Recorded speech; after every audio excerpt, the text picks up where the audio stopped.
নমস্কার, কেমন আছেন সবাই? ব্লগ বাই পূর্ণিমার একটি ব্লগে আপনাদেরকে স্বাগত। সকাল বাজে এখন 8:30।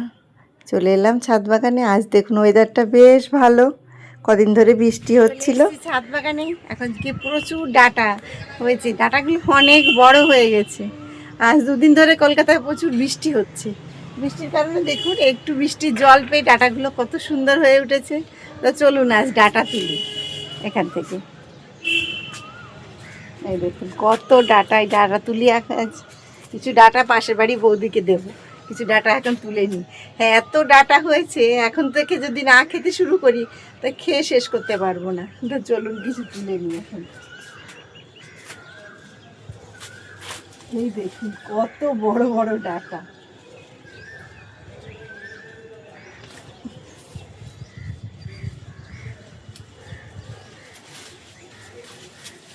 দেখুন এত ভালো লাগে তুলতে। এরকম শাক হলে কার না ভালো লাগে বলুন তুলতে। ক্ষেত থেকে দেখুন এত সুন্দর সুন্দর শাক যদি ক্ষেত থেকে তোলা হয়, তাও আবার ছাদ বাগান থেকে, কার না ভালো লাগে বলুন। এত ভালো লাগে আমার এই ছাদ বাগানের সবজি তুলতে।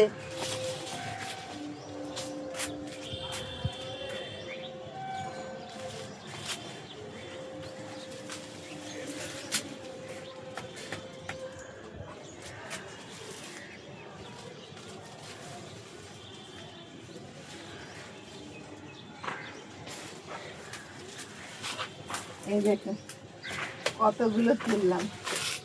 এই যে কচি কচি ডাঁটা, এগুলো পাশের বাড়ি বৌদিকে দেব। এগুলো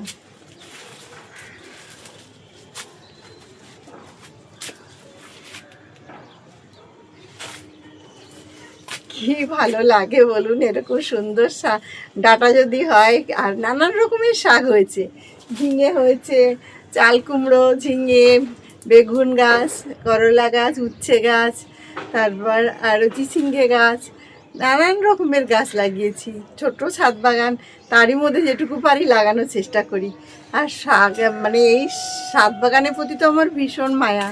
সকাল হলেই আমি এই ছাদ বাগান, তারপর দুপুরে খাবার পরে বিকালে আবার। আর এই গরমের সময় তো প্রতিদিনই সকাল বিকাল ছাদ বাগানে জল দিয়ে সুন্দর করে গাছগুলোকে ধুয়ে দিই।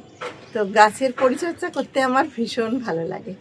আমি গাছ যেখানেই পাই সেখান থেকে দু একটা হলেও গাছ নিয়ে আসি কিনে, যদি ভালো লাগে আমার সামনে যে গাছগুলো। তো দেখুন এই যে কি লাগিয়েছি আমার ছাদ বাগান। সকালবেলায় যখন ছাদ বাগানে আসি, এত সুন্দর সবুজের সবুজ আমার ছাদ বাগানটি দেখে সত্যি মনটা এত ভালো লাগে।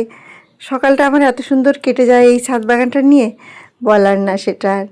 তো এত ভালো লাগছে দেখুন, একটু বৃষ্টির জল পেয়েছে বলে দেখুন গাছগুলো কত সতেজ এবং সবল হয়ে উঠেছে। আমরা প্রতিদিন জল দিই, বাট নিজের আমাদের এই যে জল আর বৃষ্টির জল তো আলাদা। বৃষ্টির জল যখনই আসে মানে পায় আর কি, বর্ষাকালে তো ভীষণ সুন্দর হয় ছাদ বাগান। আর এই দেখুন সেই শীতকালের যে টমেটোগুলো এখনও আমার ছাদ বাগানে রয়েছে। পুরো শীতকালে এই টমেটোগুলো খেয়েছি। এখন গরমের দিন, এখনও গাছ ভর্তি টমেটো। আর এই যে পাশের লেবু গাছটি, এটা তো 12 মাস লেবু হয়। সুন্দর কুমড়ো শাকও হয়েছে।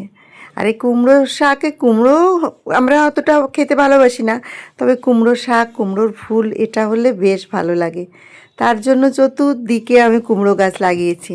আর এই কুমড়ো গাছে ফুল ফুটলে কুমড়ো ফুলের বড়া খেতে তো ভীষণই ভালো লাগে। আমার ছেলে মেয়ে ভীষণ পছন্দ করে কুমড়ো ফুলের বড়া। তো দেখুন গাছ ভর্তি কীরকম আতা হয়েছে। এইটুকু ছোট গাছটিতে 10-12টার বেশি আতা হয়েছে, এবং আতাগুলো দেখুন কত বড় হয়ে উঠেছে।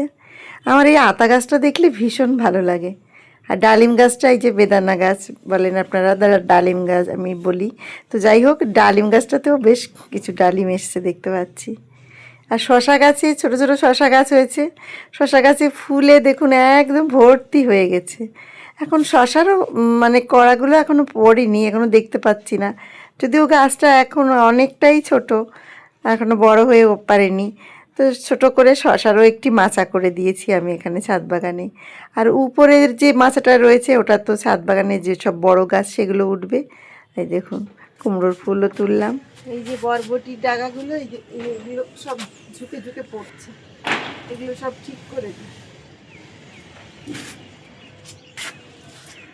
এবার মাচা করে দিয়েছি তো ছাদ বাগানে, মাচা করলে এবার গাছের ছাপড় নিতে সুবিধা হবে, না হলে খুব অসুবিধা হয়। অন্যান্য বার সেই দড়িটা নিয়ে দিই, আর দড়িগুলো আমি যখনই আসি আমার মাথার মধ্যে ঝুলতে থাকে, তাতে করে খুব অসুবিধা হয়। এবার দেখুন সুন্দর মাচায় উঠেও গেছে চাল কুমড়ো গাছ। আর এই দেখুন চাল কুমড়ো গাছের ডাগার মাথাটা কি অবস্থা, এগুলো কুঁকড়ে গেছে, এগুলো এখন ঠিক করে রাখি। এইভাবে সবজি গাছের ডগাগুলো যদি নিচের দিকে পড়ে যায় তাহলে গাছটা নষ্ট হয়ে যায়, তাই উপরের দিকে একটু তুলে দিলাম। এভাবে দিলাম, সমস্ত যা নুয়ে নিয়ে পড়ছে যেগুলো সেগুলো আবার একটু উপরে তুলে দিই, তাহলে গাছে ছাপড়টা পেতে সুবিধা হয়। এই দেখুন এটাও তাই, এখানে এই ডাগাটাও তাই, দেখুন এই যে নিয়ে আঁকড়া ধরতে পারছে না, এগুলোকে একটু তুলে তুলে দিতে হয় মাঝে মাঝে, তাহলে একটু সুবিধা হয়। আর নিচের দিকে ঝুলে পড়লে সেই গাছগুলো ভালো হয় না, নষ্ট হয়ে যায়। তার জন্য উপরের দিকে একটু তুলে দিলে, সাপোর্ট দিয়ে দিলে একটু সুবিধা হয় দড়ি দিয়ে। এভাবে মোটামুটি এবারে গাছ ছাদ বাগানে, ছোটো ছাদ বাগানে হলেও অনেক রকমের সবজি হয়েছে। যেটুকু হয়েছে তা আমার পক্ষে তো এত খাওয়া সম্ভব না, সবাইকে আত্মীয় স্বজন সবাই যারা আছে আর প্রতিবেশী সবাইকে একটু একটু করে দিই, দিয়ে খাওয়ার মজাটাই আলাদা, বলুন ছাদ বাগানে যে। এই দেখুন চাল কুমড়ো গাছটি সবে উপরে উঠেছে মাচার উপরে, আর কিছু এখন উঠে পারেনি। দেখুন গাছ ভর্তি পুরো টমেটো, এই টমেটো তুলতে কি ভালো লাগে।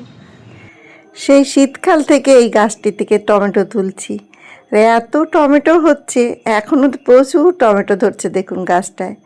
আর এত ভালো লাগে টমেটোগুলো, মানে টক, প্রচণ্ড টক এই টমেটোগুলো, আর আমি তো টক খেতে ভালোবাসি, তার জন্য আমার আরও ভালো লাগে। তবে দেখুন টমেটোর সাইজগুলো কিন্তু খুব ছোট, এটা চেরি টমেটো। ছোটই হোক যাই হোক, কিন্তু বাড়িতে এত সুন্দর হলে বাজার থেকে কিনে আনতে হয় না। দুই একটা করে টমেটো তুললে আমার তরকারিতেও দেওয়া হয়ে যায়, মাঝে মাঝে চাটনি খেতেও ভালো লাগে। তবে আমি চাটনি খেতে খুব একটা ভালোবাসি না, আমি একটু টক খেতে ভালোবাসি, তার জন্য এই টক টমেটোটা আমার জন্য আরও উপকারী। মাঝে মধ্যেই ছাদে এলে আমি টমেটো তুলে নিয়ে যাচ্ছি। চলুন এখন ছাদ ডাটা তুলে নিয়েছি অনেকটা, এই এখন পাশে বাড়ি বৌদিকে দেবো। দুটো কুমড়োর ফুল ফুটেছে। এরকম সবুজে সবুজ সুন্দর ছাদ বাগানে এলে সকালটা যে কোথা থেকে কেটে যায় বোঝাই যায় না, মনটা ভীষণ ভালো থাকে। তাই সকলকে বলবো ছাদ বাগানে যদি ছাদ বাগান নাও করতে পারেন, দুটো হলেও গাছ লাগান, দেখবেন মনটাও ভালো থাকবে, সময়টাও খুব ভালো কাটবে। তো আজকের মতন ব্লগটি আমি এখানেই শেষ করছি। সুস্থ থাকবেন, ভালো থাকবেন। আমার ব্লগটি ভালো লেগে থাকলে একটি লাইক কমেন্ট করবেন। আবার একটি নতুন ব্লগে দেখা হবে।